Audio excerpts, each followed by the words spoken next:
பிரைஸ்லாம். Kannamma government ஸ்கூலில் 7th standard படிக்கிறான். அவளோட பேரண்ட்ஸ் கூலி வேலை செய்கிறாங்க. கண்ணம்மா நல்லா படிப்பா, அழகாக டான்ஸும் ஆடுவாள். ஸ்கூல் ஆனுவல் டே டான்ஸில் ஆடணும்னு ஆசைப்பட்டாள். அதுக்கு டீச்சர்கிட்ட போய் தன்னையும் ஸ்கூல் டே டான்ஸில் சேர்த்துக்கணும்னு சொன்னான்.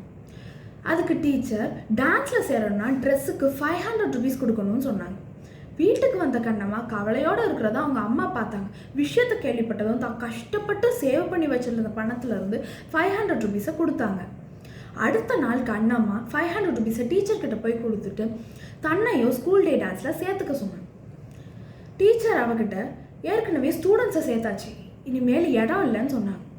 ஆனால் கண்ணம்மா குட்டையாக கருப்பாக இருக்கிறதுனால தான் அவளை சேர்த்துக்கலன்னு அப்புறம் கண்ணம்மா தெரிஞ்சுக்கிட்டா. உடனே அவன் மனசுடைஞ்சு போய் அழ ஆரம்பிச்சா. இப்போ வர அட்வர்டைஸ்மெண்ட்ஸ் எல்லாம் பெண்களையும் சின்ன பிள்ளைங்களையும் குறி வச்சே வருது.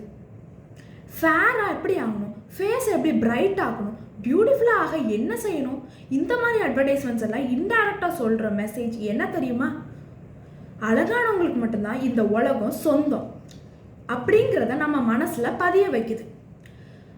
அட்வர்டைஸ்மெண்ட்ஸோட போலித்தனத்தை நம்ம எக்ஸ்போஸ் பண்ணணும். அதுக்கு மட்டும் இல்லை, பேரண்ட்ஸ் அண்ட் டீச்சர்ஸ் சொல்லிக் கொடுக்க வேண்டிய பாடமும் இருக்குது.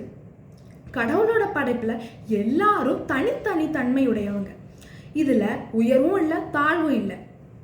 இயேசு எளிய மாட்டுக்குடியில் தான் பிறந்தார். அவருக்கு அழகும் இல்லை, சௌந்தரியமும் இல்லை. அவரை பார்க்கும்போது நாம் அவரை விரும்பத்தக்க ரூபம் அவருக்கு இல்லாதிருந்தது அப்படின்னு பைபிள்லையும் வாசிக்கிறோம். அவர் உலக சரித்திரத்தையே மாற்றினார் தெரியுமா?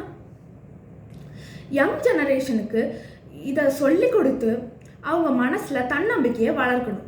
Thank you. Please like, share and subscribe.